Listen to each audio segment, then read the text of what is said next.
Shalom, selamat malam Bapak Ibu Saudara dikasih Tuhan. Malam hari ini kita berjumpa kembali di dalam program My Way, satu program renungan singkat yang akan memberkati kehidupan kita, khususnya kerohanian kita, sebelum kita malam hari ini beristirahat tidur dalam damai sejahtera Tuhan. Dan malam hari ini saya ingin membawakan satu judul renungan, yaitu tidak berhenti belajar.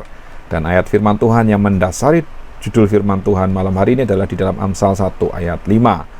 Di mana firman Tuhan berkata, baiklah orang bijak mendengar dan menambah ilmu, dan baiklah orang yang berpengertian memperoleh bahan pertimbangan. Puji Tuhan, dalam kehidupan kita yang normal kita jalani sampai dengan hari ini, tentunya kita terus belajar dari setiap pengalaman hidup yang kita alami, ataupun kita belajar dari kehidupan orang lain yang bisa kita ambil hikmahnya, yang bisa kita ambil poin-poin penting dari kehidupan orang lain, sehingga di dalam kita menjalani kehidupan ini dari hari ke hari, tentu kita harus menambahkan pengertian, menambahkan pengetahuan, bahkan menambah ilmu, supaya kita semakin memiliki pengetahuan, memiliki pengertian, sehingga kita pun memperoleh bahan pertimbangan yang cukup di dalam kita untuk mengambil satu keputusan dalam kehidupan ini. Karena dalam kehidupan kita pun ada banyak keputusan yang harus kita ambil. Tentunya jika kita memiliki banyak pertimbangan yang diperoleh dari ilmu dan pelajaran hidup ini, kita akan bisa mengambil keputusan yang lebih baik. Demikian juga di dalam kehidupan kekristenan kita atau kehidupan rohani kita. Tuhan pun ingin bahwa kita sebagai anak-anaknya dan umatnya itu tidak pernah berhenti belajar. Lalu apa yang Tuhan inginkan supaya setiap kita ini terus belajar dalam kehidupan kita? Nah, kalau kita berbicara tentang hal-hal yang rohani, tentu yang harus kita pelajari adalah kebenaran firman Tuhan. Di mana di dalam Alkitab yang kita baca ini, kita semakin belajar untuk mengenal Allah kita. Apa yang menjadi sifat-sifat dan karakter Allah? Apa yang menjadi dasar atau tujuan pelayanan yang Tuhan Yesus lakukan, dan kenapa Tuhan Yesus datang ke dalam dunia. Dan tentu kita juga belajar banyak dari kehidupan tokoh-tokoh Alkitab yang dipimpin oleh Tuhan sendiri, yang dikuasai oleh Roh Kudus dan dipimpin oleh Roh Kudus. Nah, hal inilah yang harus kita terus pelajari, sehingga kehidupan kekristenan kita pun juga memancarkan Kristus. Karena Tuhan tidak menciptakan kita sebagai robot. Robot itu diprogram untuk melakukan hal yang tertentu atau berulang secara rutin, sehingga robot pun tidak bisa mengambil keputusan sendiri. Tetapi kita diciptakan sesuai dengan gambar Allah dan diberi kehendak yang bebas oleh Tuhan. Bahkan Tuhan mempercayakan kepada kita talenta dan karunia. Nah, bagaimana dengan karunia dan talenta yang Tuhan sudah berikan kepada kita? Ada banyak ayat firman Tuhan yang menyatakan bahwa karunia dan talenta yang Tuhan berikan kepada kita itu harus dikembangkan, harus digunakan, harus dipakai. Tentunya harus digunakan dan dipakai untuk kemuliaan nama Tuhan, sehingga apa yang menjadi tujuan Allah di dalam kehidupan kita ini akan tercapai. Kalau firman Tuhan sudah menyatakan kepada kita bahwa orang bijak itu mendengar dan menambah ilmu, tentu Tuhan pun ingin supaya kita sebagai anak-anaknya itu hidup di dalam hikmat dan pengetahuan dari Allah.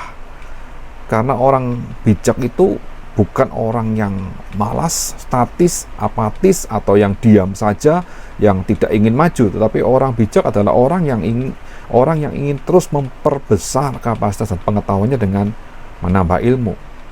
Dan ada banyak cara untuk menambah ilmu, apalagi di zaman sekarang, di mana kita melihat ada kemajuan teknologi yang begitu pesat dalam kehidupan kita, yang dimana kita bisa menggunakan segala fasilitas kemajuan teknologi ini untuk menambah ilmu dan pengetahuan.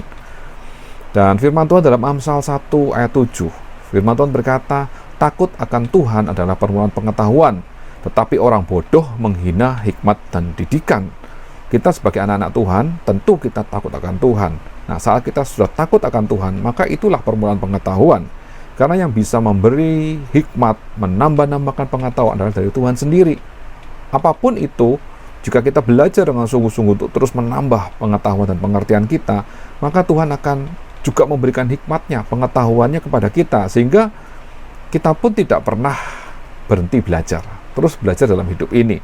Memang selalu ada tantangan, memang selalu ada godaan di mana kita ingin belajar, ternyata ada saja yang mengganggu.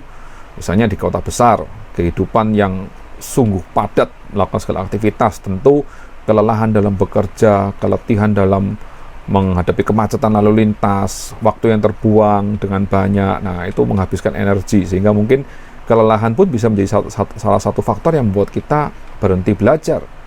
Nah, atau mungkin bisa saja terjadi bahwa kita sudah ada di dalam posisi puncak, sehingga kita merasa tidak perlu belajar lagi. Nah, itu adalah godaan-godaan yang normal terjadi dalam kehidupan manusia, dan ada sebagian yang beralasan bahwa beratnya tekanan hidup atau banyaknya penderitaan membuat orang tersebut malas atau lemah untuk belajar. Padahal di saat-saat kita menghadapi masalah, sebenarnya itulah saat yang paling tepat untuk belajar. Dan pemazmur dalam Mazmur 119 ayat 71 menyatakan bahwa aku tertindas itu baik bagiku, supaya aku belajar ketetapan-ketetapanmu. Jika kita ingin meningkat dalam pengetahuan, pengalaman, pengertian rohani, maka saat dalam kondisi tertindas, belajarlah dengan baik, belajarlah dengan Tuhan, hiduplah dekat dengan Tuhan. Karena saat kita hidup dengan Tuhan, maka kita akan mendapatkan pengertian-pengertian yang baru, pengalaman-pengalaman yang baru, hikmat dari Tuhan yang baru. Bahkan pada saat Tuhan menunjukkan jalan keluar bagi setiap masalah kita akan belajar dari hal itu. Sehingga kalau kita bisa melewati satu masalah dengan kemenangan dan pertolongan dari Tuhan, maka di hari-hari berikutnya, di masa depan kita, kalau kita mengalami hal yang sama, kita sudah mengerti bagaimana caranya, bagaimana solusinya, jalan keluarnya seperti apa. Yang pasti, jangan malas. Mari kita terus belajar, dan tidak pernah ada kata terlambat untuk belajar, karena hidup kita ini pun tidak sempurna. Selama kita masih hidup dalam dunia, berarti masih ada kesempatan untuk belajar, kesempatan untuk memperbaiki kesalahan, kesempatan untuk menambah ilmu, kesempatan untuk memiliki pengertian yang baik, kesempatan untuk kita membagikan kasih Allah dan menjadi berkat dimanapun kita berada. Puji Tuhan, itulah berkat Tuhan buat kita malam hari ini. Selamat malam, selamat beristirahat. Tuhan Yesus memberkati. Amin.